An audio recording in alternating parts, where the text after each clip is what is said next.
I'm delighted to have Ruth Jeng from the Peach Foundation join us. Ruth, you've created so much impact. Can you please tell us a little bit more about yourself and what inspired you to start the Peach Foundation? Oh, I came from Taiwan 40 some years ago to pursue my postgraduate school, and then I settled down in the US and blah blah blah. And I think the one big reason drove me to start a Peach is my personality. Ever since I was a little girl, I just feel I'm like super sensitive to people's suffering, if you may call it. And uh, And then about 23 years ago, I was retired at the time, and I just felt like, instead of turn my head away from people suffering, but it just it still creeped into me, to see people suffering, especially children. So I said, why don't I roll up the sleeve and just do something about it, you know? And that's how I started Peach Foundation. It's to stop my own suffering.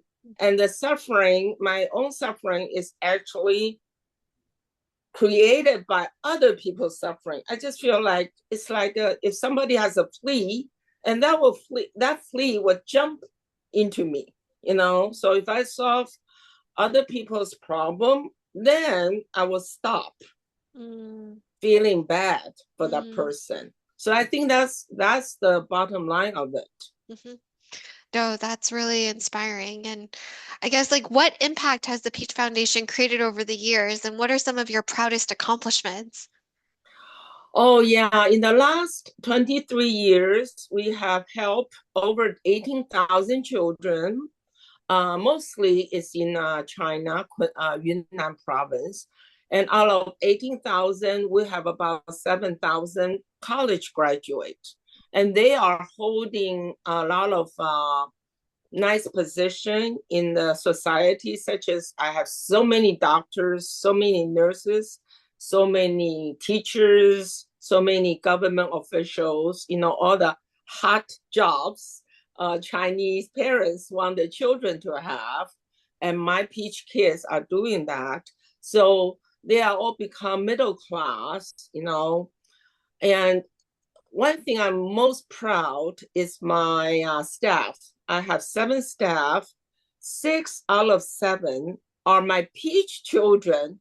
We took them in when they were in middle school, high school, and we helped them finish uh, middle school, high school education and help them finish college education.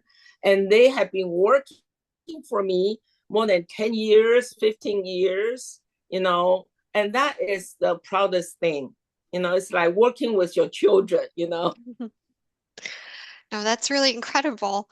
What are some of the challenges you face in your work in Maysot, and what are your plans to deal with these challenges? Oh, okay. Meso is a different story. I think the biggest problem is the Thai government are nice enough. Okay, let me explain the Meso refugee. They are the refugee from Myanmar, okay, due to the war, especially after 2021, February, after the military coup, there are more and more refugees from Myanmar. And the biggest challenge is even though the Thai government allow them to come in, but the Thai government doesn't really help the children to get proper education. Even the law says they will uh, provide free education to the whoever born in Thailand, but they want to see like 10, 20 documents Mm, before they allow the children. So for this reason, the refugees started their own school. It's called migrant schools. And the condition of the school is beyond terrible, beyond terrible. They are shed, they are uh, planks put together, and the teachers are getting like $50 a month. and the quality of the teachers are very bad, because the school cannot afford to pay. So you can imagine the bad cycle, like no money, so no good teachers, and plus the legal status of the children and of the teachers. Of course, the teachers are not legally staying in they can stay, but they cannot travel outside of Mesort because they have no ID. So this is legal status, the condition of the schools, the quality of the teachers, and all of the above. And my solutions, I actually have no solutions. Okay, so what I'm doing is, because the teachers are making very little money, like $50, or $75 a month, and many of them treat this job like a transit. If they can find a better job, say day labor, they will go. Okay, so we try to give stipend to the teachers, and we give us like the highest we give is $150 a month. Okay, and that's of course that's not enough, but it's better than $50. Okay, and then we very much emphasize on teacher training, because the teachers' quality are bad. They need training. They need training. So we will find all kind of training for the teacher to improve themselves. Okay, and as for the children, we set up scholarship. We tell the children they can dream, and we will help them to fulfill their dream. And I think that's the saddest thing.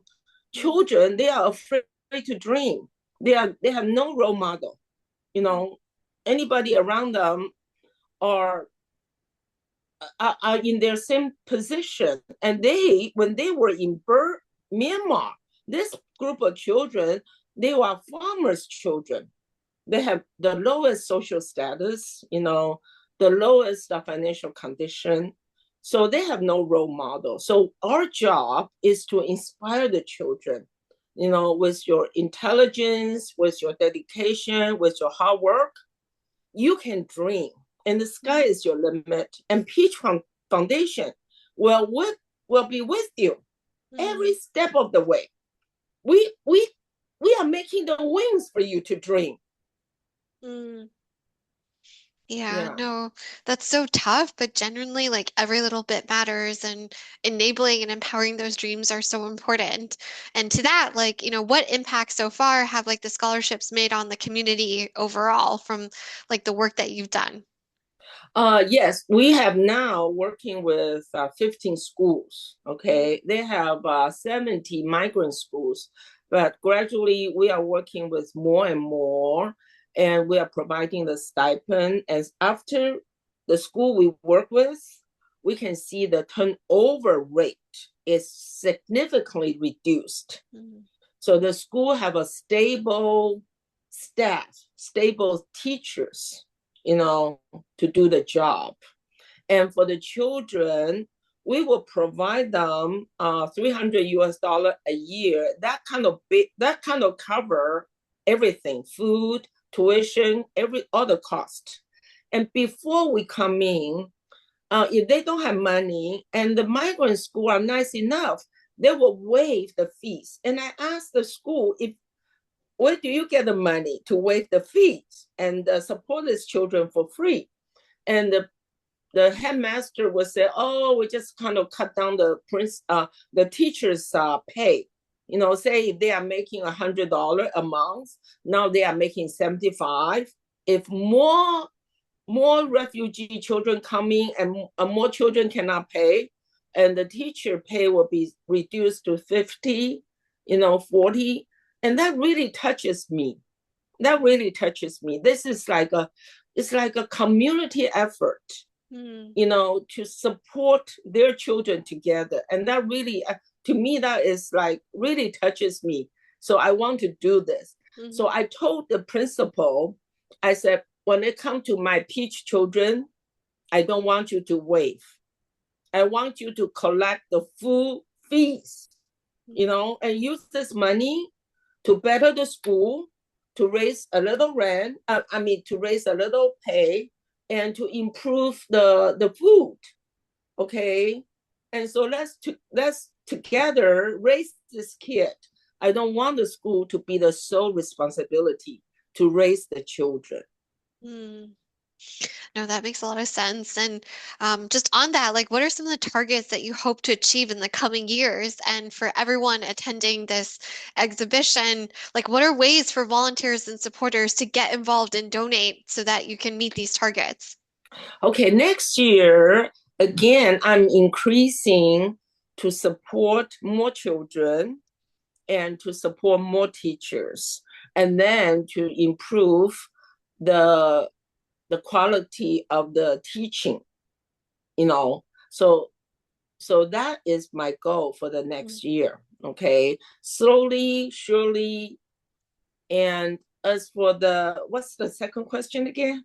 Yes, how can everyone like really help support your mission and get involved and support your project? Yes, yes. Like this year, we did our first English summer camp at Massel, and it was a huge success.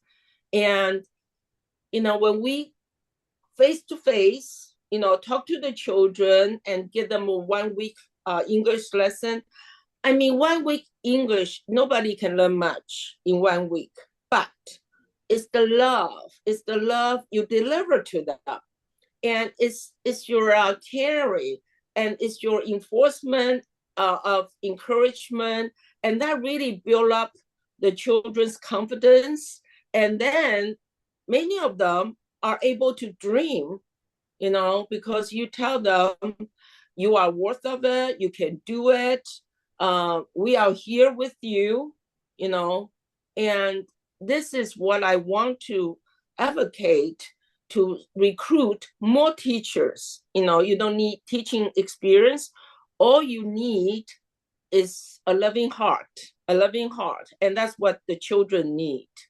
And we're going to have another summer camp next year, July the 7th to July the 17th. Yes. And we are going to invite 300 migrant children.